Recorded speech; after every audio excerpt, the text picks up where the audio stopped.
ए आर्या पुरी चहा बनवलाय त्यासाठी फोनवर नंतर बघ. हो करंजे.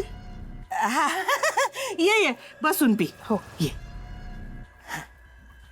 थँक्यू. लालिताई आणि गोपाळजी कुठे आहेत? अगं ते दोघं बी देवळात गेलेत. ते काय ना, लालीने उत्सवात घालायचे जे मुखवटे ते साफ करायची जबाबदारी घेतली आहे ना, म्हणून तिकडे गेलेत. दर मोठा पराक्रमच केलाय ना, दोंडा पाडून घेतलाय पायावर. म्हणजे रंजे, हाय का फुलत आहे. अगं आता घरातली पोर झाली, ती गावातली पोर आहे, तिला माहितीच पाहिजे. काय माहिती का आर्या, अगं मुखवटे साफ करायची जबाबदारी घेणं म्हणजे मरणाला आमंत्रण देण्यासारखं आहे. मग ह्याच्या आधी ज्यांनी ज्यांनी मुखवटे साफ केले ना, ते डायरेक्ट डगात. मग घरादारावर नांगूर फिरलाय त्यांच्या. अगं म्हणजे संकट आलंय त्यांच्यावर, घरातल्यांच्या जीवाला घोर लागलाय, जीवावर बेतलंय. त्यामुळे ना आता कुणी गावातले लोक मुखवटे साफ करायला नाही म्हणतात. इथं आमची लाली तिनं घेतली आहे जबाबदारी मुखवटे साफ करायची.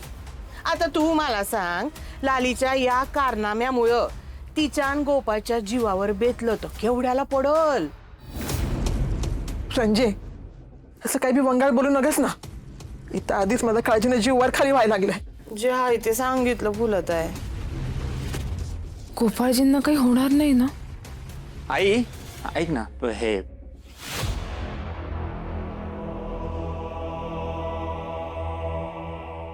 अरे मॅडम, तुम्ही इथं काय करताय?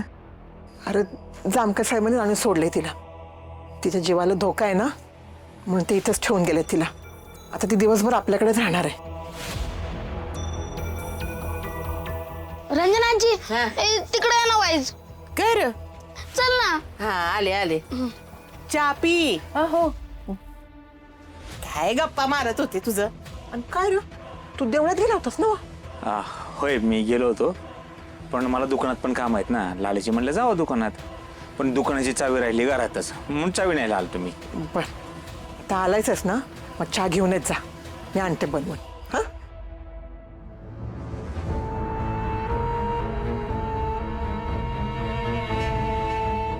आर्या, चहा ठेव.